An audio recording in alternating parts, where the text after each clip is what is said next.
accepted, challenge accepted. The attitude is always challenge accepted. Challenge accepted, challenge accepted. The attitude is always challenge accepted.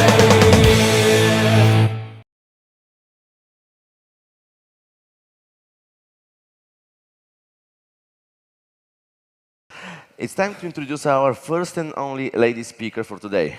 Andrea Jensen is a QA manager at Navis in Germany, and she's going to give you some serious tips and tricks for managing both teams and expectations. Andrea started her tech career some time ago by chance, and last year she took on a leadership role totally not by chance. If you look at her badge, you'll notice her hashtags read, testing, tea, and Tolkien. Make some noise for the lady who knows how to rule them all, Andrea Jensen! Challenge accepted, challenge accepted. The attitude is always challenge accepted.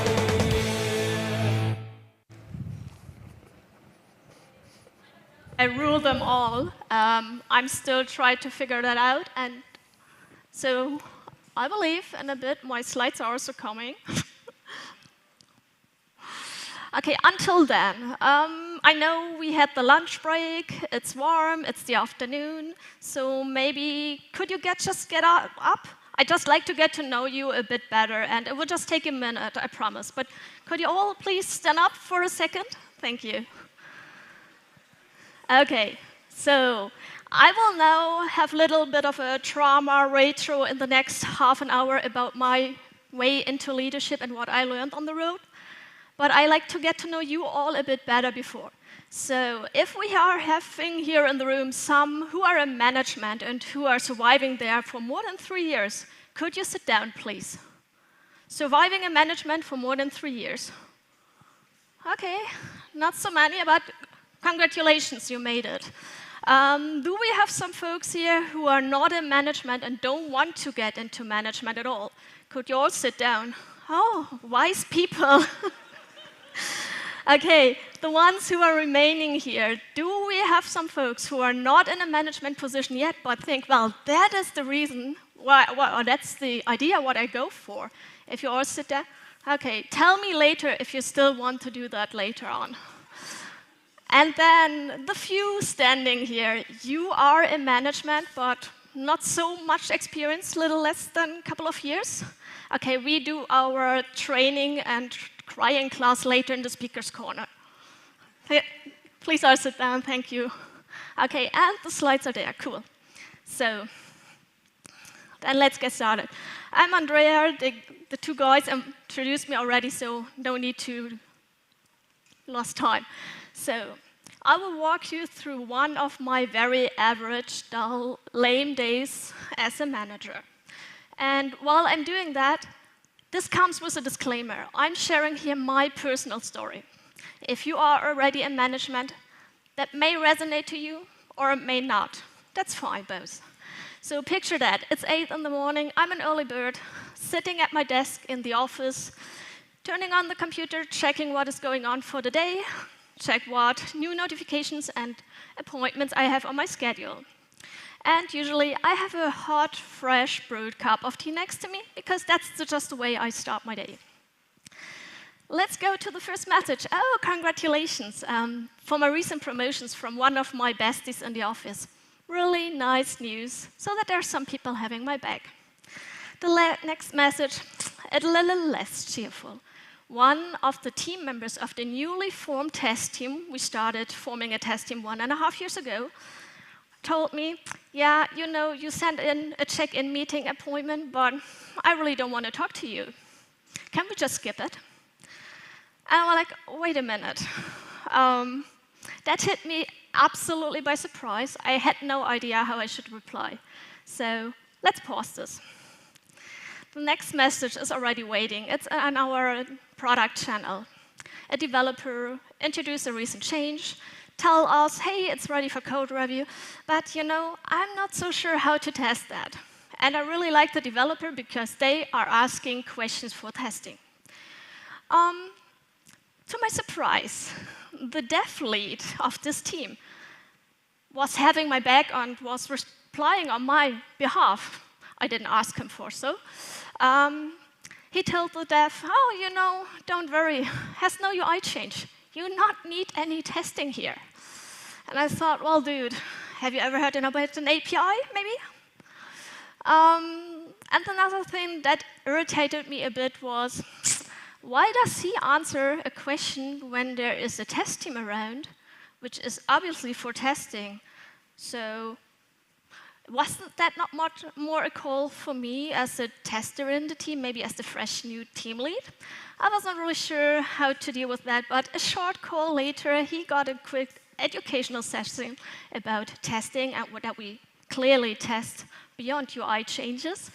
And also, he learned a bit about how I define my new role in this company. So, long story short, be prepared to be doubted and tested in your role.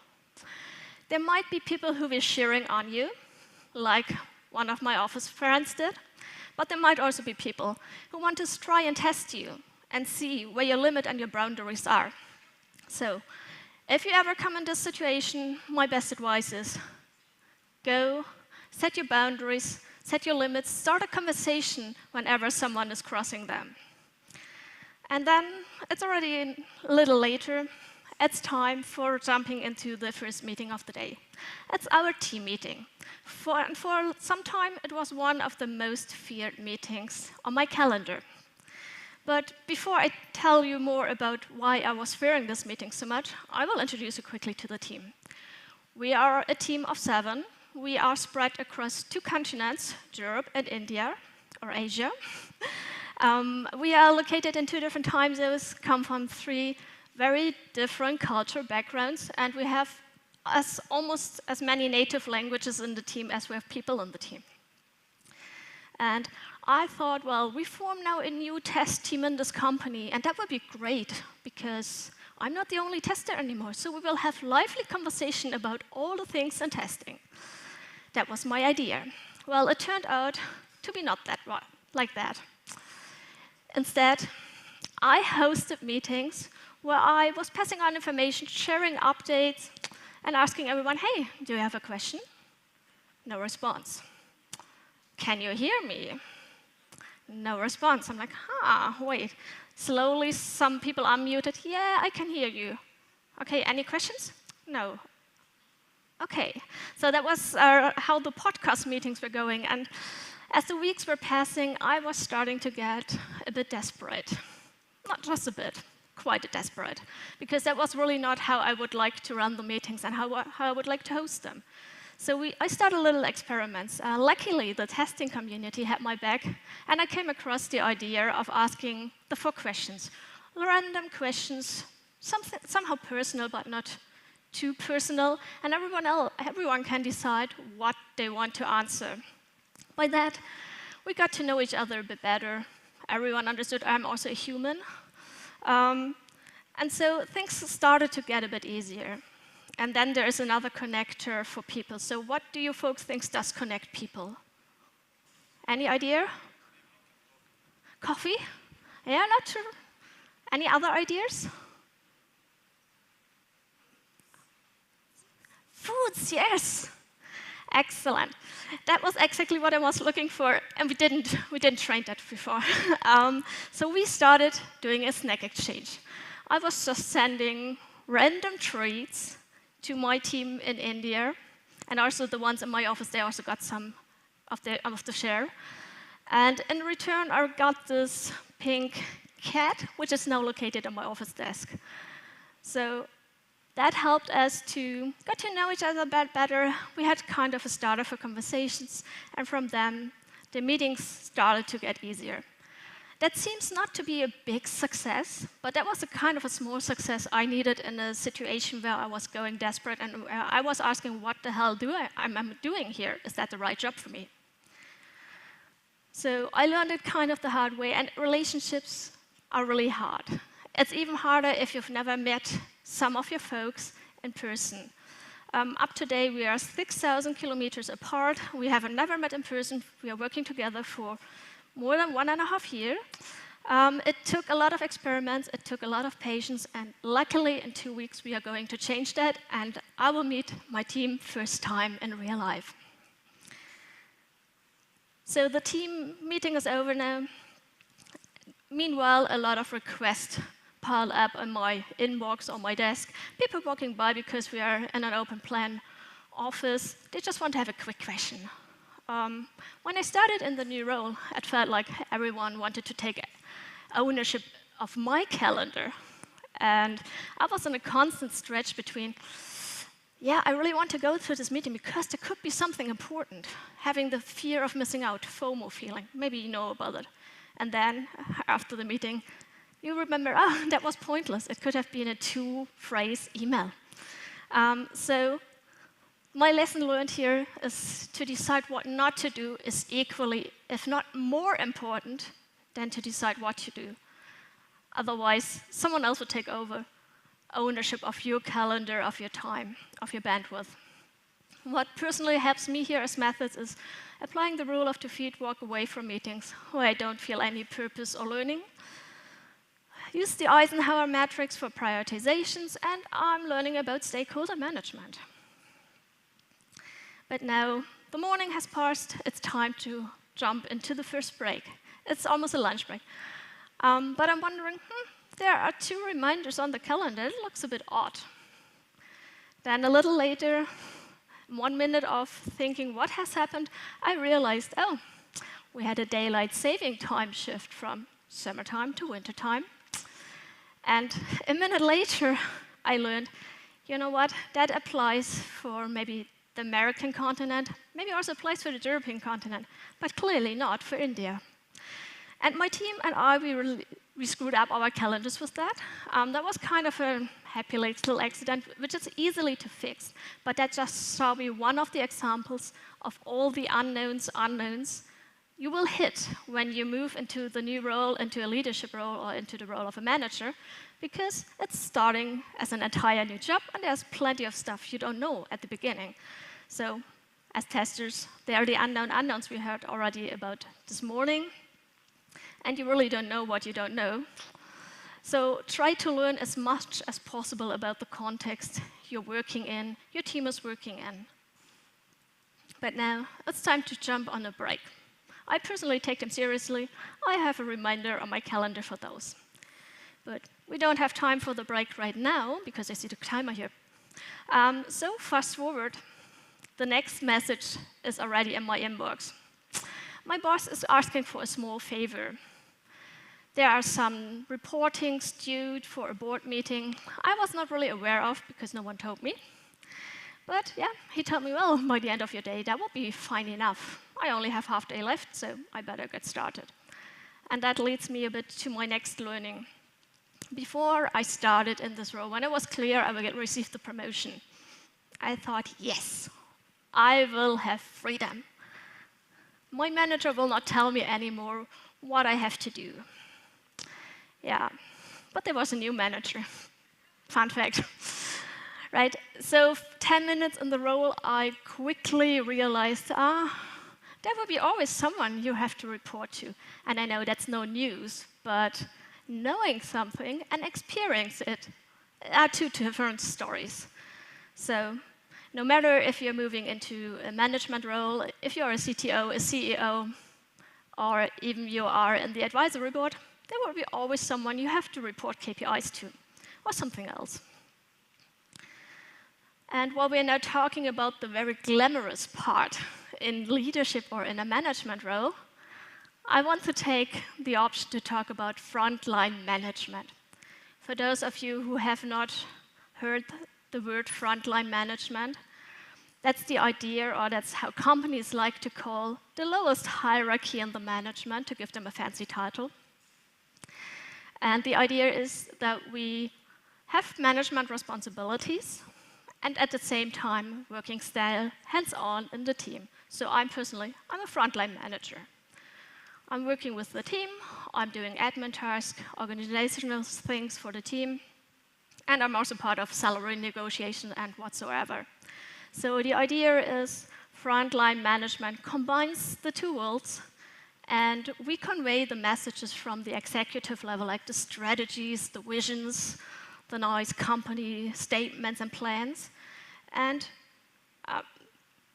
break them down in smaller chunks into operational tasks to the folks in our team, and share with the operational base what we want to go for, what is our next task to do, what are our goals for the month, for the year. And when I should put this into a picture, it may resemble of building bridges. Like there's the strategy and the vision on the one side, and there's the operational base at the other side. And that looks really beautiful, isn't it? But sometimes the messages are not that beautiful. And then it rather feels like tiptoeing through a minefield, trying not to be hit by anyone or something. And what leads me to that is like, there will be a lot of dilemma. And we heard from Benjamin this morning about dilemma in automation, and also we have dilemma in leadership or management. So there's just a fact, whenever you jump in this kind of a role, you will have to deal with dilemma, sooner or later. Still, I'm searching for the silver bullet. I haven't found it yet. I'm doing that now for 1.5 years. So if you have found them, tell me. What I usually do, I try to decide case by case what would be in the best interest of the team. And I had to realize I'm not Willy Wonka. I don't sell chocolate, and I cannot make everyone happy all the time. By the way, talking about chocolate and the snack exchange earlier, I have weird Scandinavian treats with me, so if you want to exchange some of them or try them, find me later on in the speaker's corner. But now, I did all the meetings, I did the reporting, my afternoon is free for real hands-on testing. As a frontline manager, I still have the privilege to work hands-on and work with the team, introduced into the product work. And that's something I really much enjoy. And that also was one of my requirements when I moved into a new role, what I didn't want to give up. So a little earlier today, someone of my colleagues asked me to do some testing because the delivery is due for the customer. So I'm heading into it, getting into the flow, enjoying, happily doing all the testing, verifying whatever has to be verified in this particular change. And then I receive a call. One of my colleagues is inviting me into a chat with another team member because they have some certain feature to discuss, and they want to get my tester's point of view. Of course, I happily like to join them, so I stopped the testing for the moment and jumped into the call and share of my knowledge for this product. So there's a lot of context switching, day in, day out for me. You've seen that earlier. There are text notifications, there are meetings, there are reportings, there's testing. And sometimes it can get a bit stressful, or it could also get exhausting. And research also show that constant context switching can have certainly a detrimental effect on your mental load, on your well-being, on your mental health. I personally enjoy the variety of the tasks and activities I have on my plate. But whenever I feel it's getting a bit too much and I'm getting troubles focusing, I'm trying to plan my work a bit so that I, again, have the ownership of my calendar. I plan some chunks for uninterrupted work. Sometimes it works to work from home, sometimes it works to book a meeting room and turn off all the notifications. Try to find out what works for you. If you want to talk more about details, I'm happy to have a chat later on with you. So in the afternoon, I tested a bit, then later on, I bump into a colleague. One of my junior leadership management colleagues. He's also joined the leadership team recently. And whenever we have the chance to have a chat and talk, we just take the chance because there are a lot of things you just don't know when you get started. So we can help each other, support each other, and share our learnings. May it be, how do I enter the sick days for my team member in this new system? Or, hey, do you know who to call for the payroll? Things like that. And in general, it's just good to have a friendly face. You can ask the silly questions they also had in the beginning. So I would recommend that to you also to try to build yourself a network if you are in leadership or if you're aiming to go in leadership, and basically to everyone. Find the folks you trust, you feel comfortable with, and also the folks who are not shy to tell you the truth. So when I learned about the fact that I will be promoted, I was actively seeking out for a mentor because I was aware of the fact that my company has no educational system or no training for people who jump new in the leadership role. So I was actively seeking for a mentor in the company as well outside of the company, so that to get some various points of view, experiences, opinions, and suggestions whenever I need them. Because sooner or later, the questions will arise, and you don't really know who to ask. So it's always good to have some trusted people and to ask for help. Usually, people are up for helping if you just ask them. Well, and that's almost the day. I just want to close with one final thought. In the beginning, I said, well, sometimes I was not sure what the hell am I doing here, if I'm the right one for the job, or better to say, if the job is right for me. And there's usually the idea, if we are moving into a management position, that this is a one-way road. I mean, our wording also suggests that there's only one way to go. And my slides are gone as well. They're back, cool. So, because we also, the wording, we say we are climbing up the career ladder. There is a suggestion that there's only one way. Personally, I believe we should not limit ourselves to this one-way idea. I'm in tech since 2011. Since then, I only experienced it once that one of the team leaders was stepping away. I'm saying stepping away deliberately, because I don't feel it's a step back to decide what is good for you. So he was stepping away from his leadership position, find himself another place in another company as a developer. He's still coding, he's happy with what he's doing, and to me that was a step or an act of bravery and courage to do where you feel is your place to be. And I just sincerely hope that the ones who are already for a long time in management, or the juniors, or I don't want to say wannabes, the people who want to go into a leadership role or into a management position, if you ever find yourself in a role, and I include myself here as well, that there will be enough bravery and courage to move away from it and find us a better place where we feel that's our place to be. So, because we can move, we not need to think about the one direction or stay where we are, because we are no trees. Unless you can be Groot, then I recommend to be Groot, because he's simply awesome. So, thank you very much, folks.